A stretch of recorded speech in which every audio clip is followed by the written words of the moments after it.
Were your parents intense about grades? When I brought home a 98% on my spelling test, my mother made me sit at the kitchen table and write, "I am a failure," 10,000 times, because anything less than 100 meant I was throwing my life away. My parents believed that perfect grades were the only thing separating us from homelessness and death. They demanded absolute perfection on every assignment, quiz, and test. 99% was a failure. A missed bonus question was a catastrophe. Mom kept a giant chart on the living room wall tracking every grade we'd ever gotten. Perfect scores got gold stars. Anything else got red X's that she'd circle while explaining how we'd disappointed our ancestors. My brother Leo had gotten a B+ once in second grade, and she still brought it up 6 years later as the day he chose mediocrity. He'd cried for a week straight when it happened, but that didn't erase the shameful red mark. The punishments were even worse, designed to make us remember our failures forever. When I got a 95% on a math test, Dad made me stand in the front yard holding a sign that said, "I wasted 5% of my potential," while neighbors walked by. 4 hours in the July heat, not allowed to put the sign down even to wipe sweat from my eyes.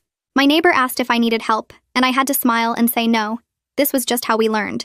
My sister Kaya developed a nervous tic from the pressure.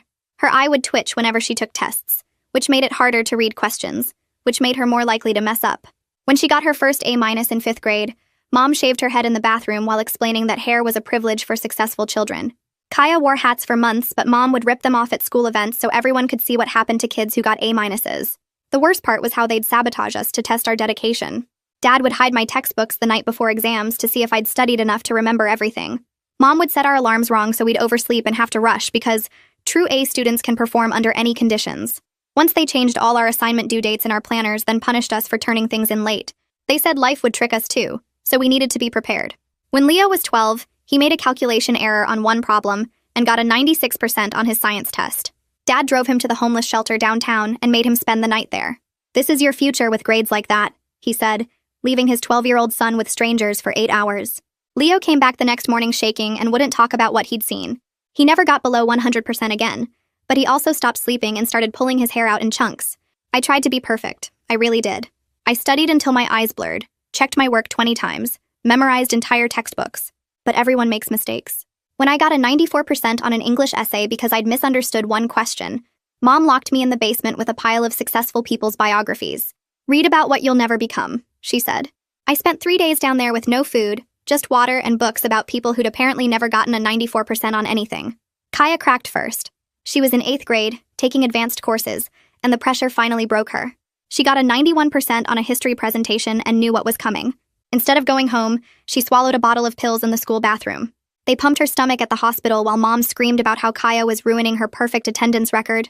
Not about almost dying, about missing school. After that, you'd think they'd ease up. Instead, they got worse. They said Kaya's stunt proved we were weak and needed more motivation. They started making us compete against each other. Whoever got the lowest grade each week had to be the other's servant until they redeemed themselves. I spent a month washing Leo's socks because I'd gotten one question wrong on a pop quiz he'd gotten perfect. The breaking point came junior year. I'd maintained straight A+ for 2 years, terrified of anything less. But I was also taking 7 AP classes, doing 3 sports they required for college applications, and sleeping maybe 3 hours a night. When I got my calculus test back with a 93%, I felt something inside me break. Not crack like Kaya, just quietly break. I knew what was coming. Dad would probably make me burn all my belongings since I clearly didn't deserve them. Mom would find some new creative torture to ensure I never wasted 7% of my potential again. They'd probably make me watch while they praised Leo and Kaya for their perfect scores, explaining how I was the family disappointment now. But when I got home, they were weirdly calm. Mom took the test from my hand and studied it carefully. Dad stood behind her, both of them silent. Then Mom looked up with an expression I'd never seen before. "We've been preparing for this day," she said quietly. "The day one of you proved you weren't really our child." Dad pulled out a folder full of documents. DNA tests, apparently, that they'd had done years ago. "We always suspected you weren't ours," he said. I stood there with the test paper shaking in my hands. My fingers wouldn't stop trembling. Dad pulled out this thick folder and opened it on the kitchen table between us. The pages inside had official-looking headers with some lab name I'd never heard of. Numbers covered the documents in columns and percentages. My eyes couldn't focus on any of it because my whole body felt like it was vibrating. Mom started talking in this calm voice about how they'd suspected for years. She said real children from their family wouldn't waste potential like I just did. The 93% proved I didn't have their excellence genes. She kept using that phrase, excellence genes, like it was a real scientific thing. Dad pointed at specific lines on the documents, but the words blurred together. I tried to read the lab name at the top. Something looked off about the font. The letters seemed slightly different sizes, like maybe someone had typed it instead of it being printed professionally. But I couldn't say anything because my throat felt closed up. What punishment was coming next? Would they make me sleep outside? Lock me somewhere worse than the basement? Mom said I could stay in the house for now. That "for now" hung in the air like a threat. Dad added that I'd lost all privileges until I proved my worth. I had to get perfect scores for an entire semester. Not just one test. A whole semester of 100% on everything. One mistake and I'd be out. They didn't say where out meant, but I understood the threat. I took the folder from Dad's hands and looked more carefully at the documents. The lab name definitely looked wrong. The font didn't quite match between the header and the body text. But terror kept my mouth shut. I handed the folder back and walked to my room without saying anything. They let me go. That night, I lay in bed staring at the ceiling. Sleep wouldn't come. My brain kept replaying Leo's face when he came back from the homeless shelter. He'd been 12 years old. Just a kid. Dad had left him there overnight with strangers because of one calculation error. One single mistake on one problem. Leo came home shaking and wouldn't talk for days. He still pulled his hair out in chunks when he got stressed. I thought about Kaya, too. How she looked after Mom shaved her head in the bathroom. Kaya had worn hats everywhere, but Mom ripped them off at the school events. Everyone saw what happened to kids who got A-minuses in our house. My whole life I'd believed everything they told me. The grade chart was normal. The punishments were necessary. Perfect scores were the only thing keeping us from dying on the streets. But something about those DNA documents felt wrong. The font mismatch kept bothering me. Why would a real lab have inconsistent fonts? Why would they test us years ago but only tell me now? The timing seemed too convenient. Right after my first major grade drop. But I was too scared to question them directly. What if I was wrong? What if they really did have proof I wasn't theirs? The next morning at the school, I couldn't focus on anything. My calculus teacher handed back homework and I stared at the problems without seeing them. Was I actually adopted? Or was this another test to motivate me back to perfection? They'd done things like this before. Sabotaged us to see if we'd overcome it. Maybe this was just a more extreme version. My calculus teacher noticed me staring into space. She walked over to my desk and asked quietly if everything was okay at home. The question made my stomach hurt. I automatically said yes because that's what we'd been trained to say. Always yes. Everything's fine. Just normal parent stuff. She looked at me for a long moment like she didn't believe me, but then moved on to help another student. I spent the rest of class wondering if I should have said something different. During lunch, I told my friends I needed to use the bathroom and headed to the library instead. The bathroom there was usually empty. I locked myself in a stall and pulled out my phone. This morning, I'd hidden the DNA folder in my backpack when my parents weren't looking. Now I took it out and started photographing every page. My hands shook so bad some photos came out blurry. I had to retake them. The lab letterhead, the percentage columns, the signature at the bottom, everything. Then I created a new email account right there on my phone, used a password my parents would never guess, uploaded all the photos to the account. The whole process took maybe 15 minutes but felt like hours. Every sound in the hallway made me jump. What if someone came in? What if my parents somehow knew what I was doing? After everything uploaded, I deleted the photos from my phone, cleared my browser history, checked 3 times to make sure nothing remained. Then I put the folder back in my backpack and went to my next class. Free period came after lunch. I went to the library computer lab and logged into my secret email account. Started researching DNA tests online. Turned out there were different types. Paternity tests, maternity tests, sibling tests, full genetic profiles. I couldn't tell which kind my parents supposedly had done. The documents didn't specify clearly. Then I started looking up the lab name from the letterhead. Typed it into search engines, checked genetic testing company directories. Nothing came up. The website address printed on the documents didn't match any real genetic testing companies I could find. My stomach started hurting with this weird mix of feelings. Hope that maybe the documents were fake. Fear about what it meant if they were. Why would my parents fabricate DNA tests? What kind of people did that to their own kid? After school, I walked home as slowly as possible. Each step felt heavier. What was waiting for me there? I opened the front door and saw Mom in the living room. She stood next to the grade chart on the wall. All my gold stars were gone. Every single one I'd earned over years of perfect scores. In their place under my name sat a giant question mark drawn in red marker. Mom turned to look at me. She said the question mark stays until I prove I'm worthy of being part of this family. Her voice was calm and cold. She added that I should be grateful they're giving me a chance at all. Most families would just throw out a kid who wasn't really theirs. I nodded and went straight to my room. Didn't argue. Didn't cry. Just nodded like a good daughter who understood her place. That evening, Kaya found me in the hallway outside my room. She looked around to make sure our parents weren't nearby, then whispered that she didn't believe I wasn't their sister. We had the same weird double-jointed thumbs. Both of us could bend our thumbs backward at this strange angle. And we had the same cowlick pattern in our hair. Same exact spot where the hair grew in a different direction. Kaya's eye twitched rapidly while she talked. The nervous tic she'd developed from all the pressure. I realized she was just as scared as me. Maybe more scared. If I wasn't really their daughter, then what did that mean for her and Leo? Were they next? Would our parents decide they weren't real family either if they messed up bad enough? I told Kaya to go back to her room before they caught us talking. She nodded and hurried away. Later that evening, Leo caught me alone near the stairs. He glanced around nervously, then told me in this quiet, shaking voice that he thought the DNA test might be fake. His whole body trembled while he talked. He said he once saw Dad practicing Mom's signature on random documents, just sitting at the desk writing her name over and over until it looked right. Leo had been maybe 10 years old when he saw it. Didn't understand what it meant at the time. But now he wondered if Dad had been practicing to forge her signature on official papers, like maybe DNA test results. Leo kept glancing toward the stairs while he talked, terrified someone would come up and catch us. I asked him when he saw Dad doing that. He said it was a few years ago, around the time they started getting more intense about grades, before Kaya's suicide attempt, before everything got really bad. I told Leo to be careful and not let them know he suspected anything. He nodded and practically ran back to his room. I stood in the hallway alone thinking about everything. The font mismatch, the fake lab name, Dad practicing signatures. None of this was real. They'd made it all up just to punish me for a 93%. I spent that whole night lying in bed staring at the ceiling and thinking about Dad practicing Mom's signature and the weird font on those DNA documents and how they'd made up this entire lie just to break me down even more. The next morning, I walked into school feeling like my body was moving on autopilot while my brain screamed that I needed to tell someone before things got worse. I went to calculus class and sat through the lesson without hearing a single word, just watching the clock until the bell rang. After everyone else left, I walked up to my teacher's desk and asked if I could speak with the guidance counselor about college stress.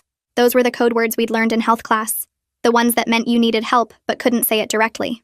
My teacher looked at me for a second, then nodded and wrote me a pass without asking questions. I walked down the hallway to the counseling office with the pass clutched in my shaking hand, wondering if I was about to make everything worse or finally make it better. The guidance counselor's name was Melissa Moreau, and she had this calm, professional way of moving that made me feel slightly less terrified as she closed her office door behind us. She sat down across from me and asked what was really going on, and something about her voice just made everything crack open inside me. I started crying for the first time since my parents showed me those fake DNA documents, and once I started, I couldn't stop. I told her everything while tears ran down my face and my voice kept breaking. I told her about the grade chart on our living room wall with all the gold stars and red X's. I told her about the punishments, about standing in the yard with that sign, about Kaya getting her head shaved after an A-, about Mom locking me in the basement for 3 days with no food. I told her about Kaya swallowing those pills in the school bathroom after getting a 91%, and how Mom screamed about her perfect attendance record while they pumped her stomach. I told her about Dad driving Leo to the homeless shelter when he was 12 and leaving him there overnight with strangers. I told her about the DNA documents my parents showed me after my 93% on the calculus test, how they said I wasn't really their daughter, and that's why I couldn't get perfect grades. Melissa listened to everything without interrupting once, just taking careful notes while I talked and cried and shook in the chair across from her. When I finally stopped talking, she put down her pen and explained that she was a mandated reporter, and what I just described was child abuse that she was legally required to report to CPS. I felt this surge of panic shoot through my chest because I was terrified of my parents finding out I'd told someone. Melissa must have seen the fear on my face because she quickly added that CPS would investigate carefully and that I'd done the right thing by telling someone. She asked if I had copies of any evidence, and I pulled out my phone with trembling hands and logged into my secret email account. I showed her the photos of the DNA documents I'd taken, and I watched her expression shift as she studied them on my phone screen. She said something looked off about the formatting, but she wasn't an expert and would need to consult with someone who understood genetic testing. I left her office feeling this weird mix of relief and terror, like I'd finally done something to help myself, but also like I'd just set off a bomb that was going to explode in my face. 2 days later, Melissa called me back to her office during my free period and told me that CPS had called our house to schedule a home visit. My mother had answered the phone and apparently gave such a convincing performance about our wonderful family that the screening seemed to stall. I felt my hope crumbling as Melissa explained this because of course Mom would be perfect on the phone. She'd had years of practice presenting our family as ideal to outsiders, making everything sound normal and healthy when it was anything but. Melissa suggested I start documenting everything in detail, so I bought a small notebook and kept it hidden in my locker at the school. I started writing down every punishment, every threat, every single time my parents referenced the DNA test as proof I was defective, or not really their child. I recorded dates and times and exactly what was said, building a timeline that Melissa said would create a stronger case than just general memories. At home, my parents implemented new rules where I had to earn basic privileges by getting 100% on every single assignment. They checked my homework with a level of scrutiny that made my previous pressure seem mild in comparison. Dad would stand right over me while I worked, leaning down to mark every tiny error with his red pen and explaining how each mistake proved I wasn't really their child. He'd circle a misplaced comma and say that real family members would know better, He'd point at a calculation that was off by 1 decimal point and shake his head like I'd just confirmed their worst suspicions about me. During dinner one night, Kaya slipped me a folded note under the table when our parents weren't looking. I opened it in my lap and read that she wanted to help but didn't know how. I wrote back on the same paper telling her to just stay safe and keep her grades perfect so they wouldn't target her next. I handed it back to her and watched her eye twitch worse than ever as she read my response. I felt guilty for not protecting her better when Mom shaved her head, for not doing something sooner before Kaya got hurt so badly. Leo had started pulling out his hair again in visible patches on the side of his head, and when Mom noticed at dinner, she screamed at him for making the family look bad. She threatened to shave his head too if he didn't stop destroying his appearance. Leo sat at the dinner table with his hands clenched tight in his lap, and I could see him fighting the urge to reach up and pull. He was barely holding on, and I didn't know how to help him without making things worse for both of us. During my next meeting with Melissa, I used my phone to photograph the living room grade chart with all its red X's circled in marker and the giant question mark drawn under my name where my gold stars used to be. Melissa helped me add these photos to my documentation, and we went through the timeline of punishments together, making sure every detail was recorded accurately. While we were looking at the DNA document photos again, Melissa pulled up the lab's actual website on her computer, and we compared the letterhead. The font didn't match at all, and the logo was slightly different too, which suggested the documents might be completely fabricated just like Leo had suspected when he saw Dad practicing Mom's signature years ago. Melissa told me during our next meeting that she knew someone who could look at the DNA documents and tell us if they were real. A genetic counselor named Jing Cottle who worked at the hospital and sometimes helped with cases like mine. Melissa called her right there in the office and explained the situation while I sat on the couch feeling my stomach twist into knots. Jing agreed to review the documents for free after hearing what my parents had done. I pulled out my phone and logged into my secret email account with hands that wouldn't stop shaking. I forwarded all the photos to the email address Melissa gave me. Each time I hit send, I was sure somehow my parents would know, would get an alert on their phones that I was building evidence against them. Melissa watched me delete the sent messages and clear my history. She said I was being smart and careful. At home that week, I made myself act like the terrified, obedient daughter they expected. It wasn't hard to seem scared because I was scared every second. But underneath the fear, I felt something new burning in my chest. Anger. Real anger that I'd never let myself feel before because anger meant I thought I deserved better treatment, and I'd been trained to believe I deserved whatever punishment they gave me. I studied for my chemistry quiz until my eyes hurt. I checked every answer 5 times. When I got the test back with 100% written in red at the top, I brought it home and set it on the kitchen table without saying anything. Mom picked it up and studied it for a long time like she was looking for mistakes that weren't there. Then she walked to the living room and put 1 single gold star next to the question mark under my name on the chart. She said I needed 49 more perfect scores before I'd proven myself worthy of being called their daughter. I thanked her like she'd given me a gift instead of an impossible task. 2 days later, I was in Melissa's office during my free period when her desk phone rang. She answered it and then looked at me and said it was Jing. She put the call on speaker so I could hear. Jing's voice sounded calm and professional as she explained what she'd found in the DNA documents. The lab name on the letterhead wasn't registered with any genetic testing group that regulates these things. The report format didn't match what real labs use.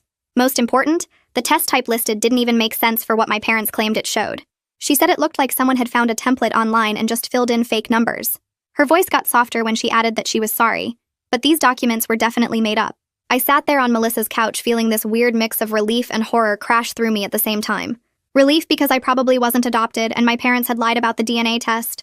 Horror because they'd made fake legal documents just to punish me for getting a 93% on one test. What kind of parents do that to their kid? Melissa thanked Jing and hung up the phone. Then she turned to me and explained that this level of mind games, combined with all the physical punishments I'd documented, made the case much stronger for CPS to step in. She said making fake DNA documents to psychologically torture your child was serious abuse that courts would take very seriously. That week, I got a 98% on an English essay. I'd misread 1 question about symbolism, and my answer was good, but not exactly what the teacher wanted. When I brought the essay home, Mom made me sit at the kitchen table with a notebook and pen. She told me to write, "I am almost worthy," 500 times while she watched. I started writing, and my hand cramped up after the first 100. Mom sat across from me drinking coffee and reading a magazine like this was normal. My fingers felt like they were on fire by 200. At 300, I could barely hold the pencil. Mom noticed me shaking and said I better not mess up the handwriting or I'd have to start over. The whole thing took 3 hours. When I finally finished, my hand was cramped so badly I couldn't straighten my fingers all the way. Mom picked up the notebook and flipped through the pages, counting the lines. Then she said this was generous compared to what I deserved for continued failure to be perfect. The next week, Melissa called me out of class to tell me that the CPS investigator, a man named Lyle Mercado, had scheduled a home visit. He was coming to our house in 3 days to talk to our family. I was supposed to act normal during the visit, but somehow also communicate the truth if I got a chance. The whole thing felt impossible. My parents were experts at looking perfect for outsiders. They'd fooled teachers and neighbors and doctors for years. How was I supposed to make Lyle see through their act without getting caught and punished later? Melissa squeezed my shoulder and said I just needed to be honest if he asked me questions alone. She said Lyle was experienced and would know what to look for. I found Leo and Kaya that afternoon and pulled them into the library bathroom where no one could hear us. I told them about the CPS visit coming in 3 days. I begged them to be honest with the investigator if they got a chance to talk to him privately. Leo's face went completely white. His hands started shaking and he said he couldn't risk making things worse. What if CPS didn't believe us and then our parents found out we'd told lies? What would they do to us then? I understood his fear, but I was desperate for backup. Kaya's eyes started twitching really fast. She was quiet for a long time. Then she nodded slowly and said she'd try to be brave if she got an opportunity to talk to the investigator alone. The night before Lyle's visit, Dad pulled me aside into his office and closed the door. He sat down at his desk and looked at me with that cold, calm expression that was somehow scarier than yelling. He said he wanted to make sure I understood what would happen if I embarrassed the family by telling lies to the investigator. He didn't describe specific punishments. He just said there would be consequences for damaging our family's reputation in the community. His voice was so quiet and controlled that I could barely breathe. He asked if I understood and I nodded because I couldn't make words come out. Then he told me to go to my room. I lay in bed that night staring at the ceiling. My heart wouldn't stop racing. I didn't sleep at all. Lyle arrived at our house the next afternoon right at 3 o'clock. Mom had baked cookies that morning and the whole house smelled like sugar and vanilla. She opened the door with this huge smile and invited him in like he was a friend stopping by for a visit. Dad came out of his office and shook Lyle's hand and made a joke about typical teenage stress and drama. They led him into the living room and showed him the grade chart on the wall. Mom explained it was just a fun motivation system that we'd all agreed to as a family. She said we were very driven kids who liked tracking our progress. Dad added that we'd always been competitive with each other in a healthy way. I sat on the couch watching them rewrite reality right in front of me. Everything they said was technically true but completely twisted. Yes, we agreed to the chart. We agreed because disagreeing meant punishment. Yes, we were competitive. We were competitive because whoever got the lowest grade became the other's servant. Then Lyle said he'd like to speak with each of us kids individually if that was okay. Mom and Dad's smiles got tight and forced. Mom's voice went a little higher when she said, "Of course that was fine." Dad said we had nothing to hide. Lyle asked to talk to Leo first. They went into the kitchen and my parents hovered near the doorway where they could see Leo but couldn't quite hear the conversation. I watched Leo from the living room. His shoulders were hunched up near his ears. His hands were clenched in his lap. I could tell from his body language that he was giving safe, careful answers that wouldn't get him in trouble later. Lyle comes back into the living room and looks at me. My stomach drops because I know it's my turn now. He asks if we can talk outside on the front porch. I follow him through the kitchen and out the front door. My legs feel shaky and weird. Through the big window, I can see my parents watching us from the living room. They can see everything we do, but the glass is thick enough they can't hear what we're saying. Lyle sits down on the porch steps and tells me to sit too. I sit as far from him as possible because I don't know if this is a trick or if he's actually trying to help. He asks how I'm doing and I just shrug because I don't trust my voice not to crack. Then he says he noticed some things during the house visit that concerned him. He asks if there's anything I want to tell him about what happens at home. I look at the window where Mom and Dad are standing. They're not moving, just watching. My hands start shaking so hard I have to sit on them. I try to think of something safe to say. Something that won't get me in worse trouble but might also help. I tell him in this quiet, shaky voice that I have photos. Photos of documents and other things saved in an email account. I can share it with him if he wants. Lyle's expression changes. He pulls out a business card from his pocket and writes an email address on the back. He tells me to send everything I have to that address. Then he asks me directly if I feel safe at home. I glance back at the window. My parents are still watching. I can see Mom's arms crossed and Dad's face with that cold expression. I say mostly. It's the most honest answer I can give without completely losing it right there on the porch. Lyle writes something in his notebook. He tells me that mostly isn't the same as yes.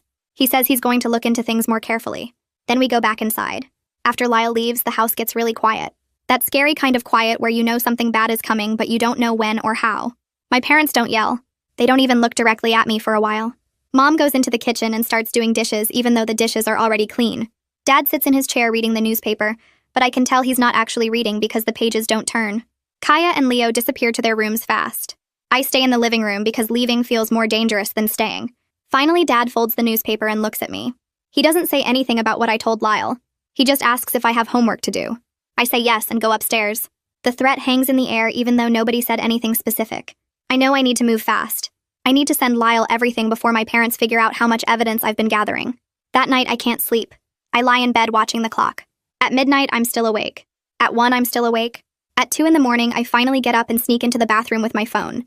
I lock the door and sit on the floor. I turn my phone brightness all the way down so no light shows under the door. Then I open my secret email account and start a new message to the address Lyle gave me. I attach all the photos of the DNA documents, then the pictures I took of the grade chart with all the red X's and the question mark under my name. I type out the whole timeline of punishments I've been keeping. The sign holding incident, Kaya's head shaving, Leo's homeless shelter night, the basement isolation, everything. I add a list of people who might have seen things. The neighbor who saw me holding the sign. The hospital social worker who was there when they pumped Kaya's stomach. My hands are shaking so bad I keep making typos and having to fix them. Finally, I hit send. Then I delete the sent message from my sent folder. I clear my browser history. I clear my cache. I make sure there's no trace of what I just did. I sneak back to my room and get into bed. My heart is racing. So fast I think I might throw up. But I did it. I sent everything. The next day at the school, I go straight to Melissa's office during my free period. She's waiting for me. She closes the door and tells me that Lyle got my email. He's moving forward with a more serious investigation now. She says the evidence I sent is really helpful. Then she tells me that Jing looked at the DNA documents and is willing to give expert testimony about how they're fake. She says this could be really important for proving the psychological abuse. I feel this weird mix of relief and fear. Relief that someone believes me. Fear about what happens when my parents find out. I ask Melissa if there's a way to prove Kaya and I are actually siblings. Like a real DNA test that would show the documents are fake. Melissa thinks about this. She says it's possible, but we'd need Kaya's permission. And we'd have to be really careful to keep her safe from our parents finding out and punishing her. She says she can look into labs that do sibling tests. I tell her I think Kaya would do it if it helps. Melissa says she'll make some calls. During lunch, I find Kaya in the library. She's sitting alone at a table in the back corner studying for something. I sit down next to her and check to make sure nobody else is close enough to hear. Then I explain as quietly as I can. I tell her we could do a real sibling DNA test to prove Mom and Dad lied about me not being their daughter. Her eye starts twitching really fast. She stares at her textbook for a long time without saying anything. I'm scared she's going to say no. I'm scared she's too afraid to help. But then she nods slowly. She says she'll do it if it helps get us all out of this situation. She says she's tired of being scared all the time. I feel this huge wave of love for my little sister. She's braver than I ever gave her credit for. I squeeze her hand under the table and tell her thank you. Melissa helps me set everything up. She talks to the school nurse and explains the situation. The nurse agrees to help. She says Kaya can come to her office and give a cheek swab sample. Everything will be documented properly, so it can be used as evidence. Melissa got the name of a lab from Jing. It's a real legitimate lab that does kinship testing. They're going to rush the results because this is a child protection case. The next day, Kaya goes to the nurse's office during her study hall. I wait in the bathroom nearby feeling sick with worry. What if my parents somehow find out? What if this makes everything worse? But 20 minutes later, Kaya comes out. She gives me a tiny nod. It's done. The nurse sent the sample to the lab. Now we just have to wait for results. At home, I go back to being the terrified, perfect daughter. I get 100% on a chemistry quiz. I get 100% on a history test. I get 100% on my calculus homework. Every single assignment that week is perfect. Mom gives me back 3 gold stars.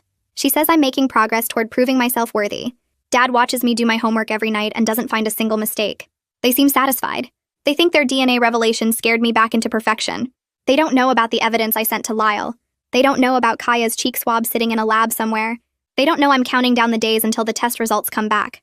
I play my part perfectly. Scared, compliant, desperate to please them.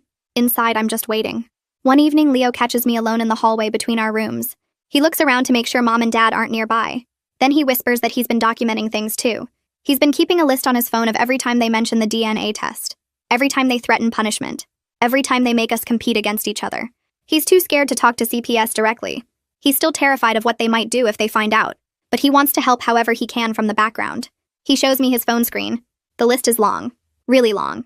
Dates and times and exact quotes. I feel grateful and sad at the same time. Grateful that he's trying to help. Sad that he's still so scared he can barely function. I tell him to keep the list somewhere safe. Somewhere Mom and Dad won't find it if they check his phone. He nods and disappears back into his room. I go to mine and add this to my own documentation. Leo is helping. Kaya is helping. We're all working together even though we're all terrified. Maybe that's enough. 2 weeks go by slowly. Every day I check my phone hoping for news about the DNA test results. I keep getting perfect scores on everything because I'm too scared to mess up while we're waiting. Mom gives me more gold stars and seems pleased that the DNA revelation motivated me.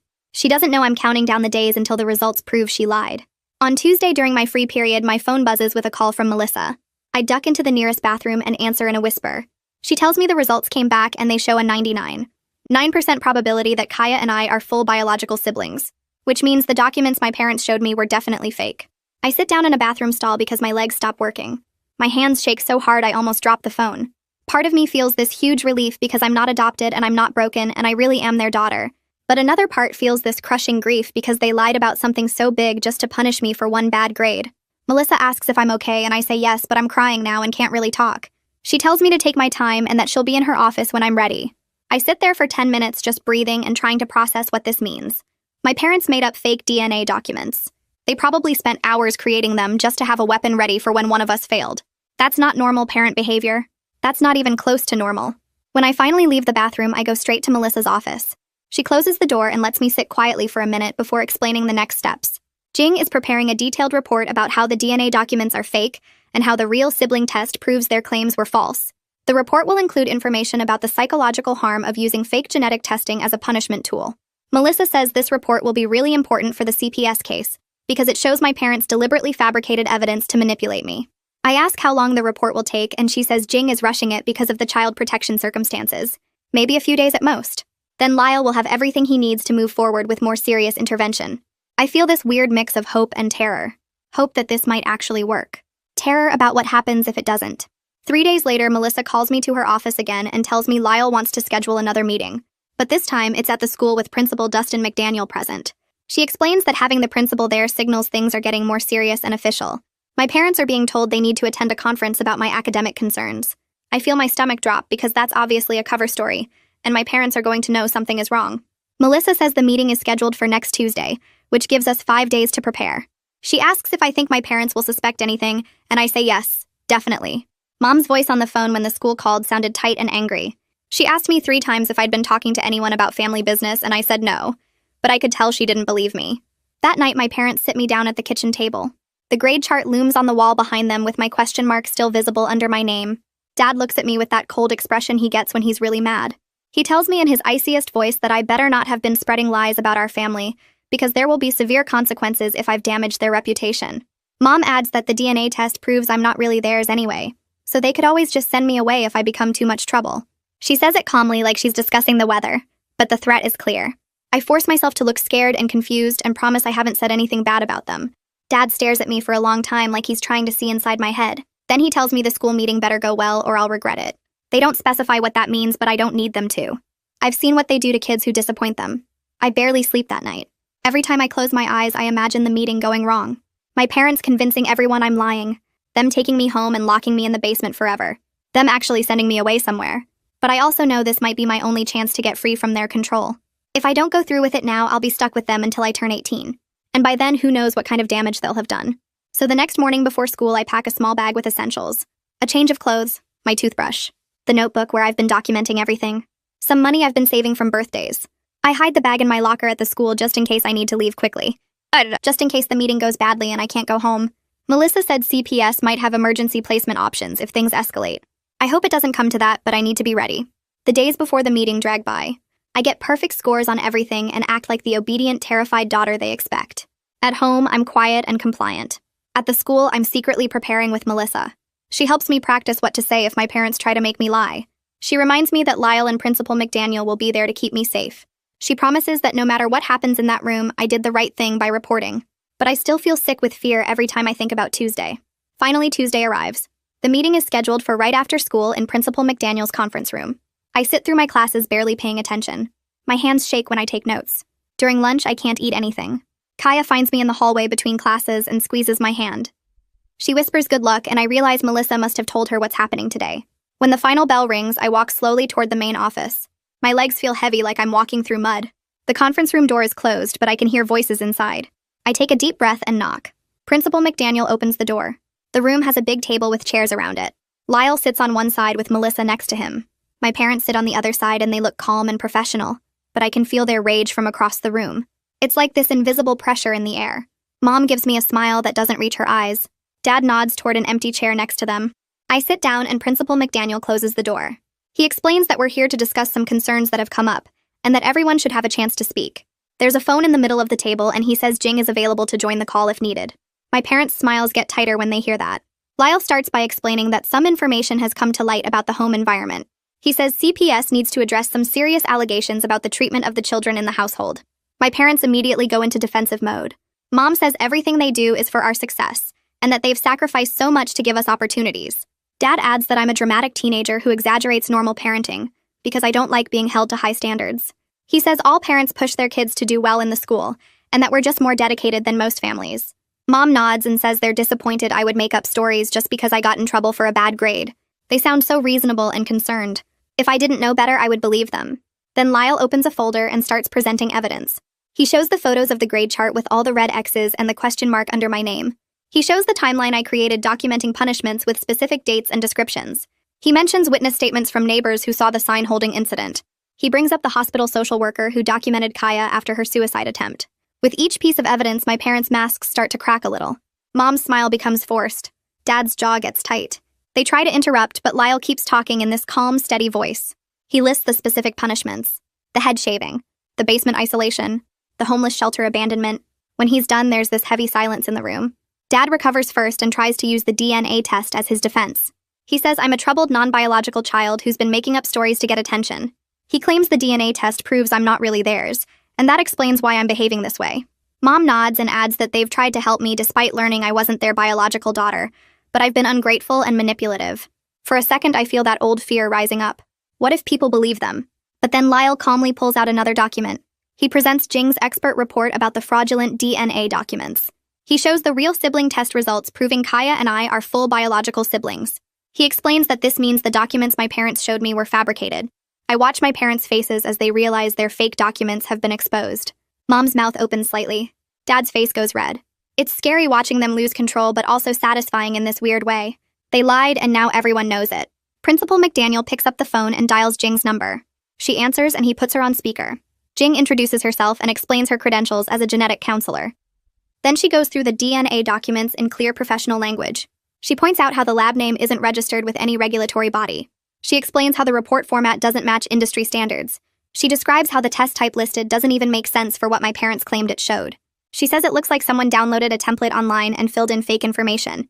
Then she talks about the psychological harm of using fake genetic testing as a punishment tool.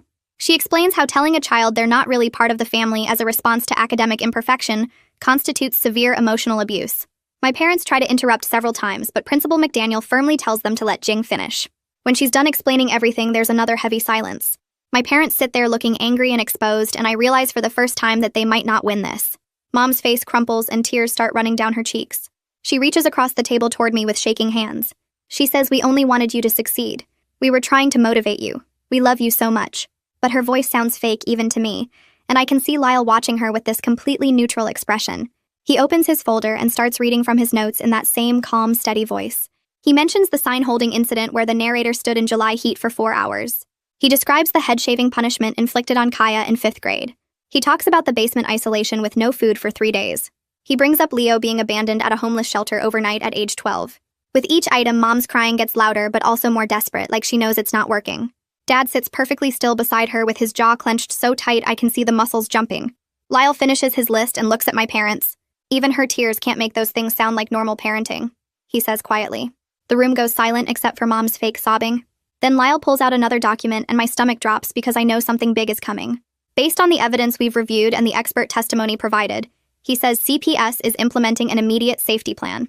He explains that all 3 children will be placed in temporary foster care, while my parents undergo psychological evaluation and complete mandated parenting services. Dad explodes out of his chair so fast it crashes backward onto the floor. His face goes bright red and he starts yelling about how this is illegal and they're violating his rights and he's calling his lawyer right now. Mom stops crying instantly and joins in, her voice sharp and cold, saying they can't just take their children away without proper cause. Lyle doesn't even flinch. He stays seated and keeps his voice level. Child safety takes priority over parental preferences, he says. The evidence of emotional and psychological abuse is substantial and documented. The fabricated DNA documents alone constitute severe manipulation. Principal McDaniel nods and adds that the school fully supports this decision given what they've witnessed. I start shaking so hard my teeth actually chatter. My whole body feels like it's vibrating and I can't make it stop. Lyle looks at me and his expression softens just slightly. "You'll be going home with a temporary foster parent today," he tells me. "We'll arrange to collect your belongings safely." I try to process what he's saying, but my brain feels fuzzy.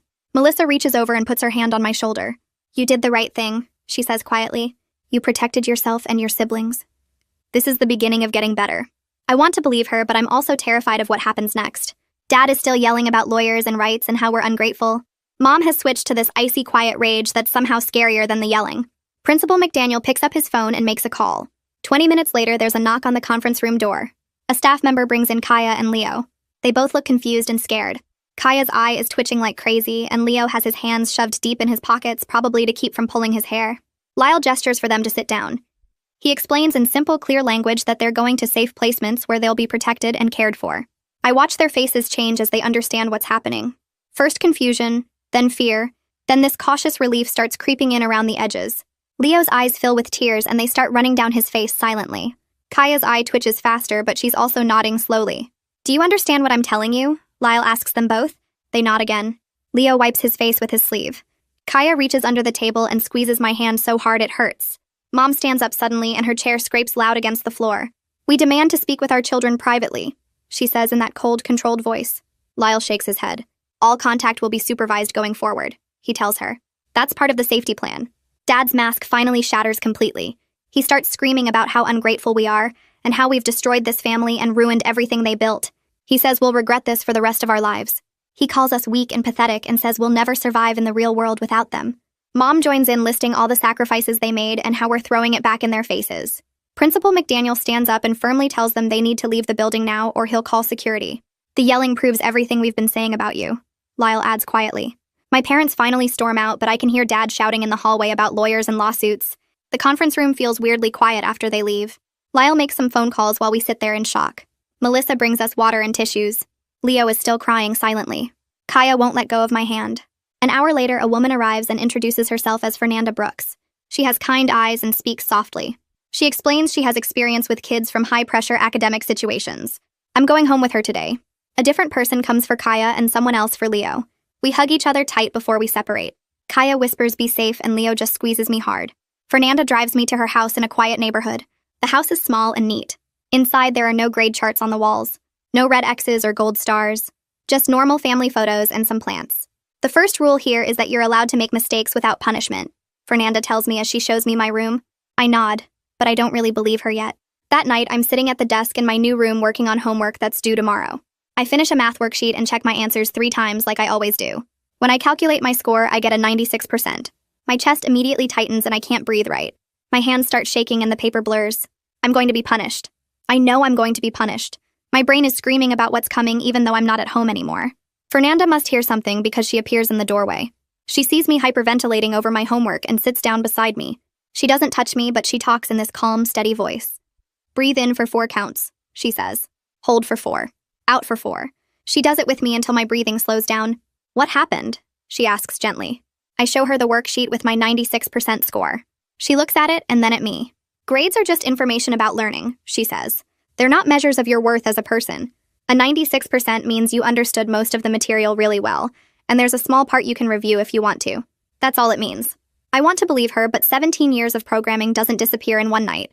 Over the next few weeks, I start seeing a therapist named Wesley Klein. His office is comfortable with soft chairs, and he never makes me feel rushed. He specializes in abuse recovery and perfectionism trauma. During our sessions, he helps me understand that what my parents did wasn't normal parenting. He explains that their fear of poverty doesn't justify the harm they caused. He teaches me techniques for managing my panic when I make mistakes. It's slow work, and sometimes I still feel that old terror rising up. But gradually, I start to see that grades really are just information, and not weapons. Kaya gets placed with a different foster family who has experience with suicide attempt recovery. I talk to her on supervised phone calls, and she tells me she's getting treatment for her anxiety tic. She's seeing a therapist too, and learning that her worth isn't tied to perfect performance. Her eye still twitches, but not as constantly as before. Leo goes to a specialized placement that can help with his hair pulling and sleep issues. He's working with someone who understands trauma responses. When we talk, he sounds tired, but also cautiously hopeful. We're all beginning to stabilize in environments where mistakes don't equal catastrophe. The school implements accommodations for all 3 of us. We get extra time on tests if we need it. We can retake assignments to improve our understanding. We have regular check-ins with counselors who actually care about our well-being, not just our grades. For the first time in my life, I turn in an essay that I know isn't perfect. I can see the weak spots in my argument, and I know my conclusion could be stronger. When I get an 89% back, I feel my chest tighten and my hands start to shake. But then I remember what Fernanda said and what Wesley taught me. I breathe through it. I don't have a complete breakdown. I look at the teacher's comments about what I did well and what I could improve. And then I move on to my next assignment without spending hours punishing myself for not being perfect. A few weeks later, Lyle calls to update me on my parents' case and tells me they're required to attend parenting classes and go through psychological testing before anyone can even think about contact with us. He says they're fighting the whole process and telling anyone who'll listen that we're lying and ungrateful. Part of me feels sick about breaking up the family because that's what 17 years of their programming does to you. But Wesley helps me work through it in our sessions by asking me to list what a healthy family actually looks like, and then compare it to what we had. When I write down all the punishments and threats and manipulation, it becomes really clear that they broke the family long before I ever reported anything. The guilt still shows up sometimes, but I'm learning to recognize it as their voice in my head, not my actual feelings. 3 months into placement, I go to the county records office with Fernanda to request my birth certificate because I need that official proof. The clerk hands me the document through the window, and I stand there in the lobby staring at my parents' names listed as mother and father with the state seal stamped across the bottom. It confirms exactly what the sibling test already showed, but holding this physical paper feels different, like I'm taking back a piece of myself they tried to steal with their fake DNA folder. Fernanda doesn't say anything, just stands next to me while I fold the certificate carefully and put it in my backpack. I'm learning to accept being imperfect in small ways that still feel huge to me. I let myself sleep an extra hour on Saturday, instead of studying, and don't have a panic attack about it. I turn in homework that's good enough instead of perfect, and remind myself that 87% just means I understood most of the material. I'm starting to imagine a future where my worth isn't measured by gold stars on a chart or red X's circled in marker. Kaya is back in regular counseling, and her eye tick is getting better. Not gone, but not constant anymore. Leo has a treatment plan for his anxiety and hair pulling, and he's actually growing his hair back in patches. Our parents are still under CPS monitoring with supervised contact only, which means they can't hurt us anymore even if they're not actually getting better themselves. The path forward isn't perfect or easy, but for the first time we're all safe enough to actually heal. I'm building a life where a 93% is just a grade, not a weapon someone uses to destroy me. All right, your turn. What would you have done in this situation? Seriously, tell me in the comments. And if you liked this, subscribe, because we do this every video. Let's hear it.